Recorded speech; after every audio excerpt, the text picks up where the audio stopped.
Hey there! Probably you have seen the last video where I flashed my Eachine Pro58. Today I'm gonna compare the Pro58 to the EV100 and probably also versus the digital system. I will do a test with both with the same antennas, and then one with the Pro58 with the patch antenna and the Omni antenna, and let's see how this works out. But before we start, I have to build up my goggle holder thing. So I got a tripod which is around about the same size like me, and I will put it next to me. Oh no, I'm Mr. Tripod. Sorry, I'm so crazy. So for this test I put out my KISS quadrocopter with 25 milliwatt, and this is one of my home spots, so I think I know where the good signal is and where the bad signal is, and probably I can see any difference. If not, I will comment this probably later on when comparing the DVR of both. So Tom borrowed me these patch antennas, these EV100 antennas.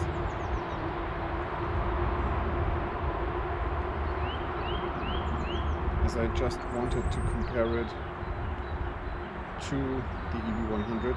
I have no clue how to put them when not on the EV100, but I put it like this. If you say that's wrong, tell me in the comments.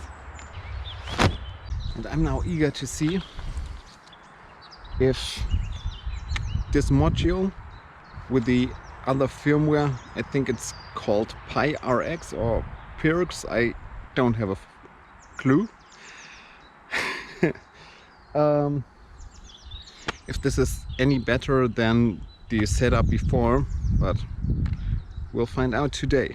And by the way, this thing is totally sick. I love the startup sound of this, so when you hear it, I don't know if you heard it, but it remembers me of old video games when I was young. Goddamn, I'm old right now. So let's get in our first flight and see if we have any range problems or if it's similar.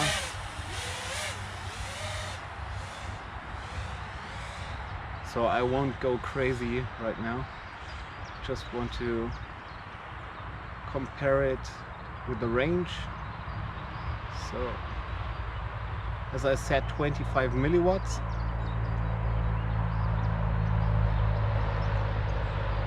Okay, so nothing crazy over here. And I only want to check if, okay, I think this is probably the same on the EV100s. And I know over here, yeah, now it gets better again. So as you see, we're over here.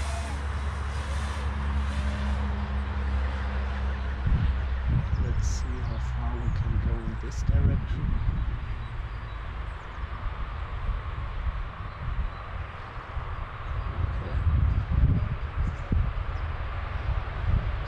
It's okay, so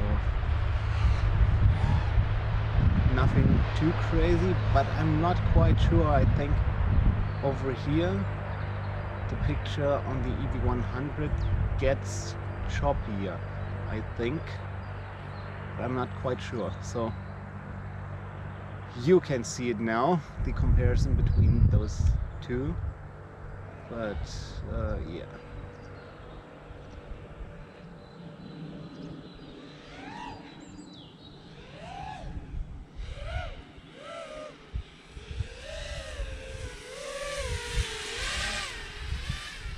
So let's restart it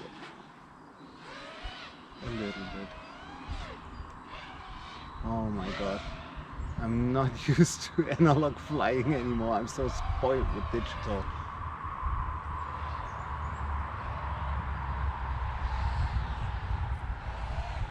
First,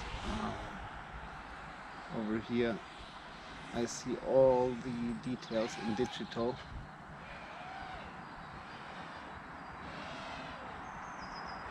But yeah, probably I will show you that too. But I think for just comparison, EV100 versus this one over here, I think it's pretty okay. And I think I also have to check with the EV100 because last time I think it was recording at a different frame rate. So I will probably get in another flight. Let's see.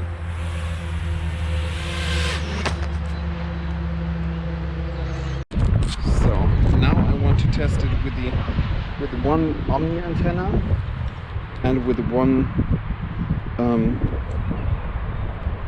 patch antenna. I've tried it before on the EV100 and it didn't make any difference for the EV100, so I even would say it got worse when I tried it.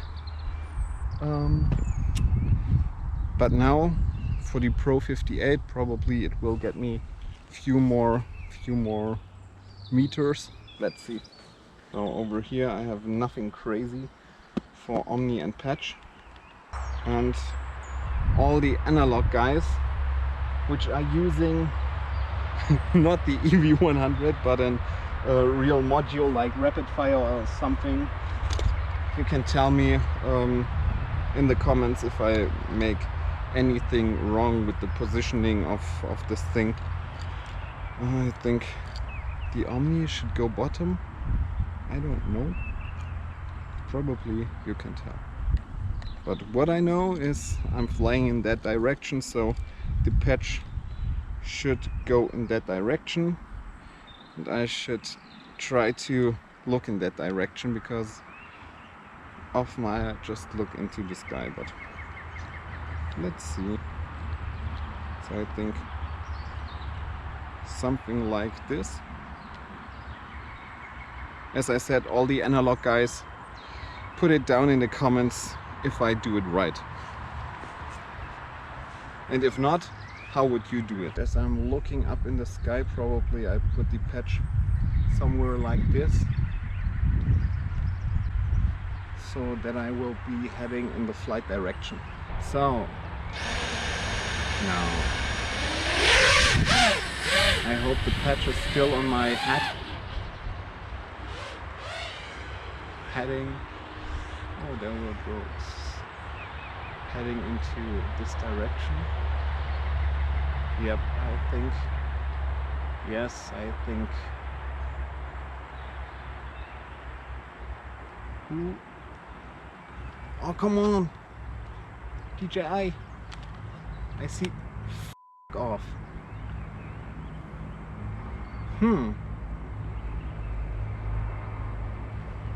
I saw the DJI logo.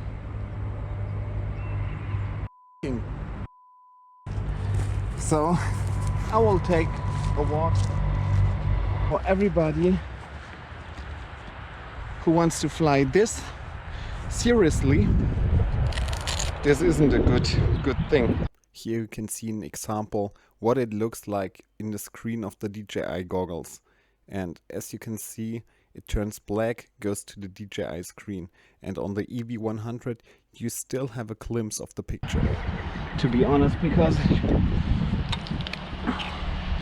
when you get such breakups, you're screwed. Because I was lucky. I was somewhere over there, open field, no water or something else, and yeah, when I would have been in a more serious situation, I would get a total blackout, falling into the water, and never come back again. And I'm eager to see what the EV100 recorded, because I think with the EV100 I would have been better off flying out of this situation.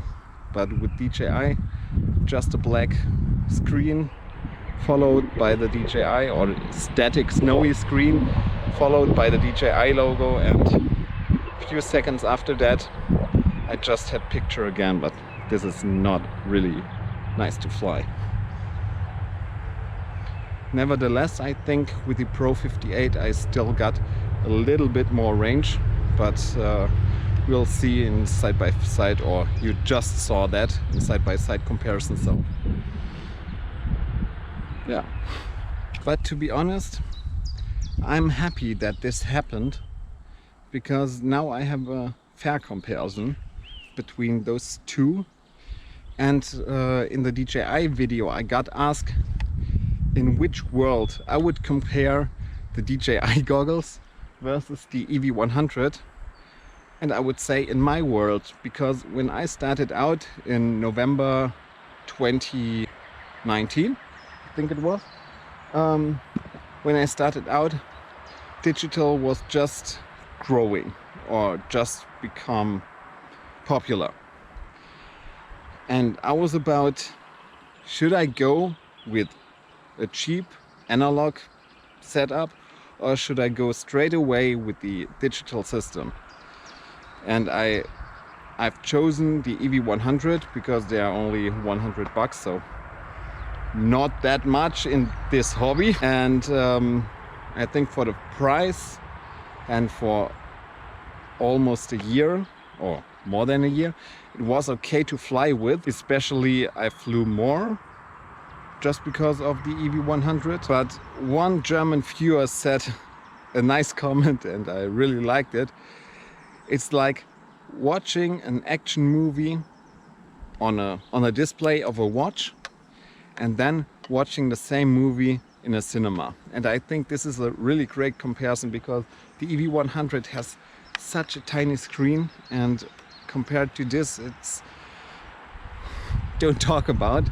But I think the EV100 is good for beginners, and if somebody wants really to go with analog in the first place but isn't quite sure if FPV is the right thing for you or not, or whatever. And I really liked the EV100 because they are super light. By the way, I think I have to stop the recording. The EV100 is super light, and you can wear it on your head. But as I said, the screens are super tiny and you don't get that much range. So, as always, if you didn't like the video, don't tell anybody how you spent the last minutes. But if you liked it, I'm happy if you leave a like and subscribe, and stay tuned for the next video. I will do a video if digital flying makes you a better pilot, because everybody is screaming that, and I was saying that too. But is it a real thing, or is it just some mystery about digital flying stuff? We'll find out. Now I will just have fun digital flying, because I'm sick of analog here. See you next time.